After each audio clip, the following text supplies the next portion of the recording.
डोडो TV.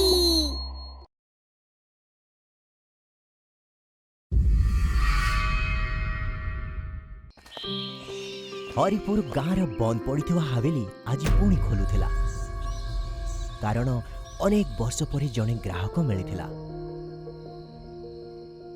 Rohit आउ ता wife Shweta से एठिकी शिफ्ट होउथिले। तेमाने दुहे आसिला मात्रे ही मोहन रो पड़ोसी श्याम और सुनील ताकू भेटिबाकू आसीगले। अरे भाई तुमे ये हावेली को केमिति किनिलो? कौन तुमे ये हावेली रो कहानी सुनी न?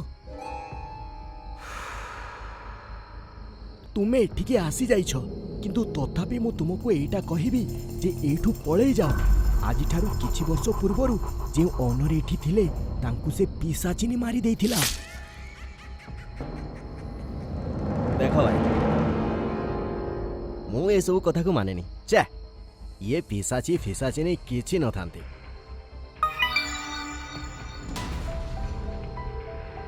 थाए भाई सबु थाए। ए हावेलीटी मध्य तार आउ सेइथि पई काहाकू भी रहिबाकू दिएनी से एठी। मते तो लागे से डीलर जहा पाखरे हावेली रो चाबी थिला तुमको मूर्ख बने हावेली को बिक्री करि देइछि। मूर्खंक भलिया कथा तो तुमे कहउछ। मो पिसाची कथा मानेनी। आ जदि भी कोनोसी पिसाची थाए तो मु ताकू संभाली नेबी। ठीक अछि एबे आमे बहुत थकी जाइछु। आज जिनिस शिफ्ट कलु तो तुमे माने प्लीज एठू जाओ। ठीक अछि चलो श्याम भाई एबे जदि निजे ही मरिया को चाहिए आमे कोन करि परिबा। आमो काम खाली बुझेबार ही थिला।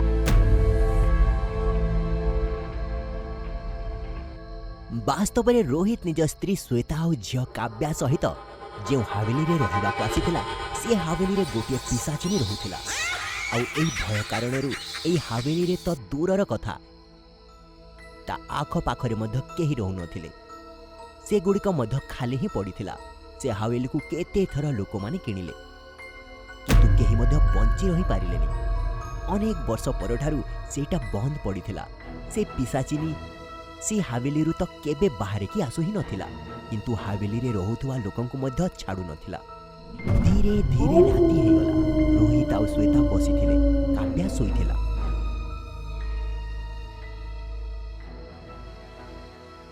रोहित आमे हवेली को किणी ठीक करिचे तो? ए हवेली विषय रे सुनिथिबा कथा गुड़िक जदि सत हैला तो? तुमे बिना केते बेकार कथा कहउछ। गाँ लोके ना पूरा पागल पिसाचिनी भली कथारे विश्वास रखंती। एमिति किछि सतरे थाए पिसाचिनी पुणी आजि का जुगरे भाबुछ? सीरियसली एमिति कहि रोहित जोर जोरे हसिबा को लागिला। किंतु हठात रोहित रो हस सहित जने स्त्री लोक मध्य जोर जोर हसिबा को लागिला। आ ता हस एमानकु सुना जिबा को लागिला।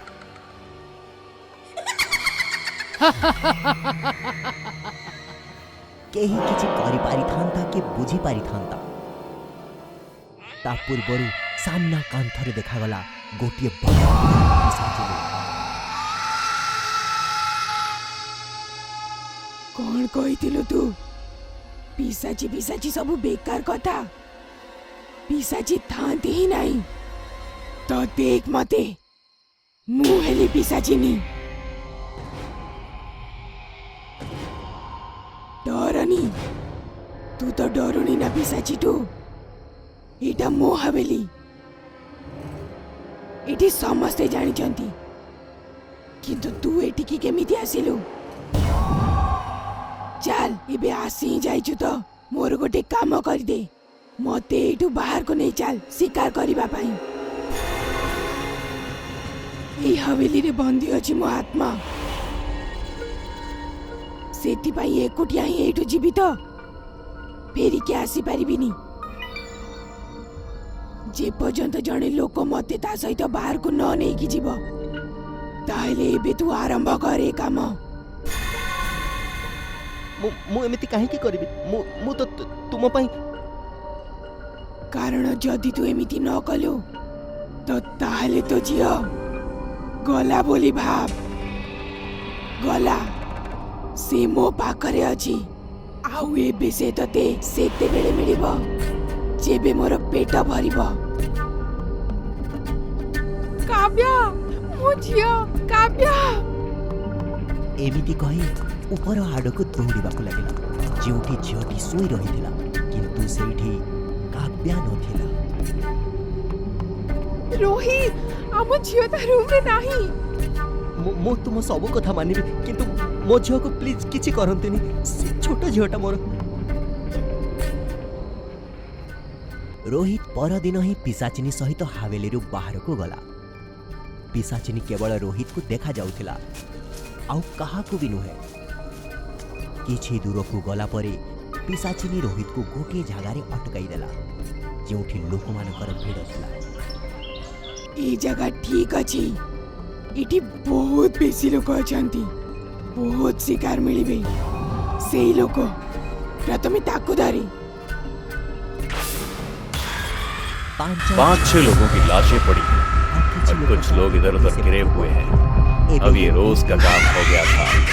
चुड़ैल का जब मन होता तब वो रोहित के साथ गांव में कहीं भी जाती और कुछ दूर रोहित को छोड़कर आगे जाकर बिना किसी को देखे शिकार करती और वहां से वापस हवेली में आ जाती।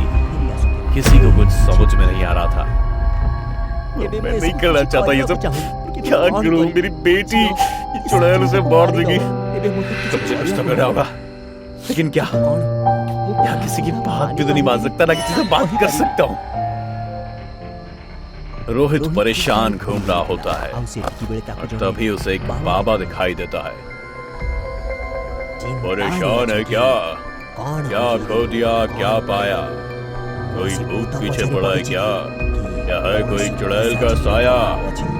चुड़ैल की महक मुझे तेरे पास है खींच लाई तो जरूर अब चुड़ैल के मरने की बारी है आई। बाबा आपको कैसे पता? चुड़ैलों पर रहती है बाबा की नजर। चुड़ैल हो या पिशाचिनी सबको कर देता हूँ मैं बेअसर।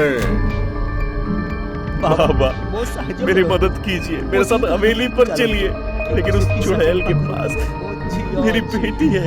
चिंता मत कर, मैं हूं ना, किसी को कुछ नहीं होने दूंगा। रोहित और बाबा हवेली पर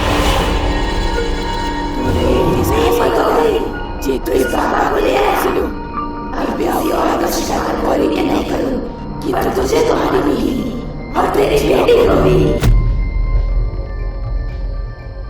अब तेरा कोई चक्कर काम नहीं आएगा चुड़ैल, अब तू मरेगी। तू मुझे बहुत हंसी अब चले गए कि तू मेरा कुछ नहीं कर पाए। ऐसा कहकर चुड़ैल बाबा की तरफ तेजी से फूंक मारती है। बाबा गिर जाते हैं। चुड़ैल हंसने लगती है। बाबा निकल जा यहाँ से, मुझे कोई नहीं मार सकता। सालों की शक्तियों के बाद अब भूत चुड़ैल का कोई राज मुझसे छूटा नहीं रहा और इसीलिए मैं जानता हूँ हवेली के बड़े बड़े झूमर में कैद है तेरी शक्तियाँ।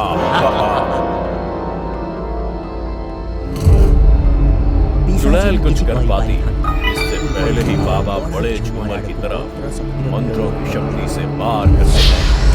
झूमर छंद से नीचे गिरकर टूट जाता है।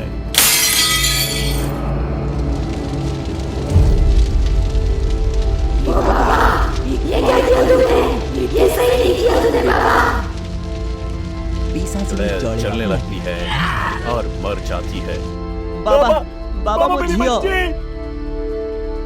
डर मत, वो जहाँ आखिरी बार थी वहीं होगी। श्वेता और रोहित भागकर बच्ची के कमरे में जाते हैं। श्वेता और रोहित खुश हो जाते हैं और बाबा को धन्यवाद देते हैं और अब वो हवेली मुक्त हो जाती है।